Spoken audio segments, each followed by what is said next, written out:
মালাই মটকা চা। প্রতিদিনের রুটিনে চা থাকলেও আমরা বাসায় সচরাচর যে চাটা খেয়ে থাকি সেটার তুলনায় কিন্তু একেবারে ভিন্ন আঙ্গিকে এই মালাই স্পেশাল মটকা চাটা তৈরি করে দেওয়া হয়।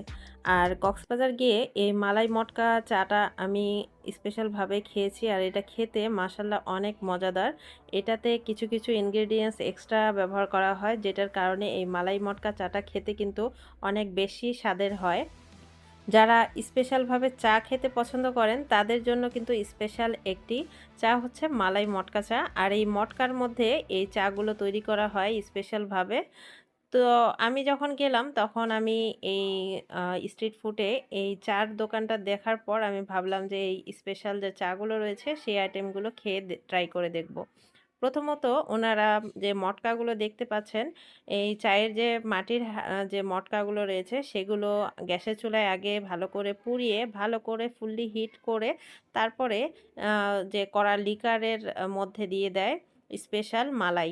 আর এই মালাই দুধের যে মালাইটা রয়েছে সেটা চায়ের মধ্যে দিয়ে সুন্দরভাবে আলতোভাবে উপরের যে মালাইটা সর পড়েছে সেটা কিন্তু এই মালাই চায়ের মধ্যে দেওয়া হয়। আর মালাই চাটার মধ্যে যে স্পেশাল মালাইটা করা হয় সেই দুধটা কিন্তু খুব সুন্দরভাবে অনেকক্ষণ জাল দিয়ে দিয়ে ঘন করে তারপরে চাটা তৈরি করা হয়। আর এর মধ্যে স্পেশাল আরও ৩টা ইনগ্রেডিয়েন্টস দেওয়া হয়, আর এটা হচ্ছে এনার্জি প্লাস। আর এটা কিন্তু চায়ের জন্য স্পেশালভাবে পাওয়া যায় এক্সট্রাভাবে।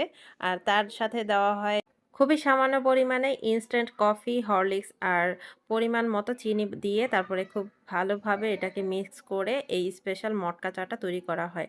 আর এটা খেতে কিন্তু অনেক বেশি মজার হয়ে থাকে। আপনারা যারা ট্রাই করেননি এখনও অবশ্যই মটকা চাগুলো ট্রাই করে দেখবেন, আর বিশেষ করে মালাই স্পেশাল মটকা চাটা।